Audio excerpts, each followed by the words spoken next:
Jalqabarra mata dureewwan oduu isinitti himuun itti aansuudhaanis bal'ina isaatti kanan darbu ta'a. Oduu keenya kan jalqabaatiin aartist Kadir Martuu cabuunis cabsuunis kanuma jirudha jedhe. Aartist Kadir Martuu biyya Ingilaand yookiin Yuunaayitid Kiingidam keessatti dhukkubsatee hospitaala galuunsaas beekameera. Bakka dhukkubsatee hospitaala galee jiruttis miidiyaa waliin gaaffiif deebii taasiseera. Yaada aartist Kadir Martuu kana bal'ina isaa kan dhageessan ta'a. Oduuttaanuun ammoo duulli Phaaphaasii kutaa lallaba Shawaa Lixaa Abuna Gabriel irratti miidiyaalee fi gareewwan bataskaana Ortoodooksii Tawaahidoo Itoophiyaa mandheeffataniin taasifamaa jiru qabiyyee barnootaa isaan dabarsaniin osoo hin taane jibba eenyummaa sabummaa isaanii irratti kan xiyyeeffate akka ta'e kutaa lallaba Shawaa Lixaa ibseera. Ibsa kutaa lallaba Shawaa Lixaa kanas bal'ina isaa kan dhageessan ta'a. Oduu biraatiin Afrikaa Kibbaatti lammiileen Itoophiyaa 44 mana tokko keessatti ugguramanii akka argaman poolisiin beekse. Dhimma kanarraas bal'ina isaa kanan isiniif gabaabsu ta'a. Akkam jirtu daawwattoota keenya chaanaalii keenya irratti oduu biyya keessaa alaa kan dhugaataan guyyaa guyyaadhaan argattu. Kanaafuu chaanaalii keenya laayik, sheer, sabskiraayib akka gootan kabajaan isin gaafachaarra.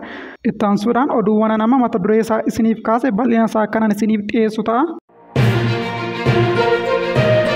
Oduu keenya jalqabaatiin aartist Kadir Martuu dhukkubsatee biyya Yuunaayitid Kiingidam keessatti hospitaala galuun dhaga'ame. Gidduu kanaa dhukkubsachuu aartistii kanaa irratti namoonni yaada isaanii miidiyaa hawaasummaa irratti barreessaatii jiru.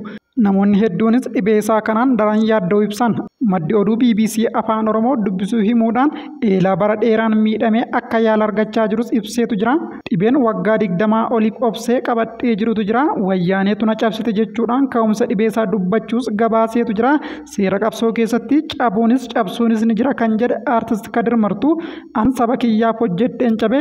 Isaanis waan gaarii an hojjedhe kanatti inaafaniitu na cabsan jechuudhaan aarsaa saba isaaf kaffaletti akka hin gaabbines dubbate.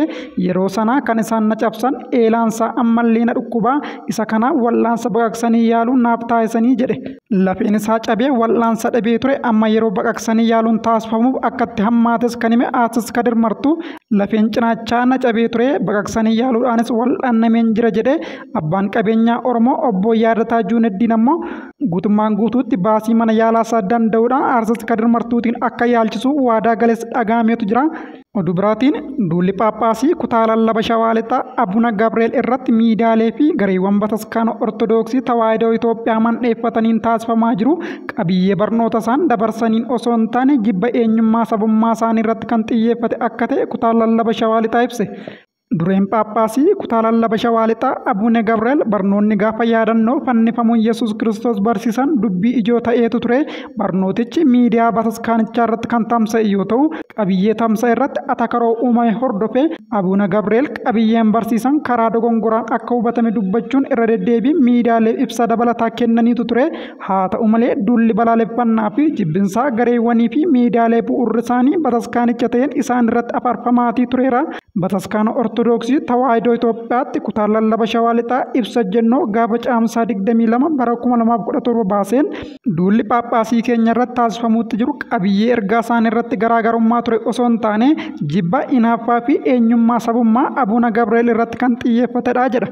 Duulli abbaa amantaa kanarratti godhama hawaasa kutaa lallaba keenyaa fi saba Oromoo kan mufachiisedha jechuudhaanis kutaa lallaba Shawaa Lixaa ibsa jennoo kanaan beekse. Duula maqaballeessi eenyummaa isaanii bu'uura godhachuun gaggeeffamaa jirus balaaleffateetu jira. Abuna Gabriel hoogganaa ga'umsaa fi muuxannoo olaanaa qaban ta'uun osoo beekamuuti duulli ga'umsa isaanii gaaffii keessa galchuuf godhamuu fi asiin duras amantaan kun kan saba tokko akka taatetti dhiyeessuudhaan ergaan tamsa'u dhaabbachuu qaba. Kana ta'uu baannaan mirga keenya kabachiisu wareegama kamuu kanfaluuf qophiidha jedha.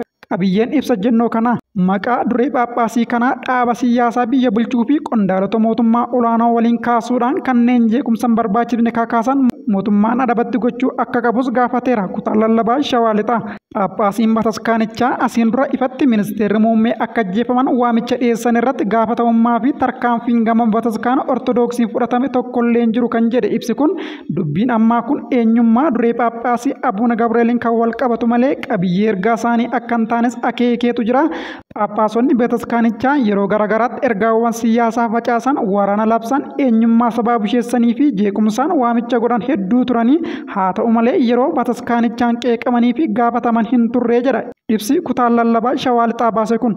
Oduu biraatiin ammoo Afrikaa kibbaatti lammiileen Itoophiyaa 44 mana tokko keessatti ugguramanii argamu poolisiin beekse.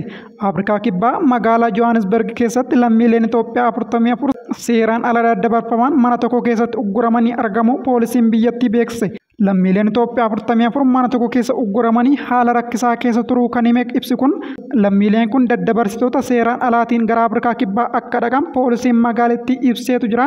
Gaazexaan biyyattii News 24 jedhamu gabaasa poolisii Johannesburg wabeeffachuun akka ibsetti dheengadda caamsaa tokko bara 2025 waaree booda naannoo sa'aatii 7 walakkaa irratti dallaa mana tokko keessaa sagaleen shakkisaa dhagahamuu hordofee poolisiin opereeshinii gaggeesseetu jira. Poolisoonni magaalattii gara mooraa mana kanaa seenuun sakatta'iinsa gaggeessaniin kutaa lama keessatti lammiileen Itoophiyaa 44 ugguramanii argamus gabaasichi eereetu jira. Lammiilee Itoophiyaa kanneen keessaa tokko afaan Ingiliffaa xiqqoo beekuun haala eenyummaa isaanii poolisiif ibsuunis gabaafame. Poolisiinis haala mooraa mana kana keessa jiru hammaataa akka ta'e eeruun lammiileen Itoophiyaa kunneen nyaata gaafii ifa duullee akka hin arganneef dhorkamanii akka turanis ibseetu jira. Oduu biraatiin Sudaanitti balaa ibiddaa kaampii baqattootaa keessatti mudateen lubbuun dubartii ulfaa lammii Itoophiyaa taatee fi ijoollee ishee 3 darbe. Sudaan kaampii baqattootaa Umgurgur jedhamu keessatti balaa ibiddaa mudateen haati ulfaa lammii Itoophiyaa taate tokkoo fi ijoolleen ishee 3 lubbuun isaanii darbuun gabaafame. Haati ulfaa lubbuun ishee darbe kun sababa waraana Tigraay keessatti gaggeeffame irraa kan ka'e qe'ee ishii irraa buqqa'uun gara Sudaan baqattee kaampii baqattootaa keessa jiraachaa kan turte ta'uunis gabaafameetu jira. Hagammaattis kaampii baqattootaa Sudaan lammiileen Itoophiyaa itti qubatanii jiran irratti balaa ibiddaa mudateen lubbuun lammiilee Itoophiyaa 10 darbuu gabaasni televezyiinii naannichaa ni mul'isa. Baqattoonni kunneen waliigaltee Piriitooriyaa guutummaatti hojiirra ooluu dhabuurraan kan ka'e gara biyya isaaniitti deebi'uu akka hin dandeenyes gabaasichi ifa godheetu mul'isaatii jira. Oduudhuma kanaan wal qabatu naannoo Tigraay magaalaa Abiyyadiitti lolaan rooba cimaatiin uumame kaampii baqattootaa magaalattii keessatti argamu irratti miidhaa qaqqabsiisuunis gabaafame. Bishaan lolaa mana baqattootaa kaampii keessa jiran seenuun haadholii fi daa'imman dhukkubsattoota ta'anii irratti miidhaa geessisuus qindeessitoonni giddugalichaa himaniitu jiru. Oduu xumuraatiin dhaabbanni mirga gaazexeessitootaatiif falmu gareen riippoorteroota daangaa maleeyyii Itoophiyaan walabummaa pireesiitiin barana sadarkaa jirturraa 4 gadi bu'uu hime.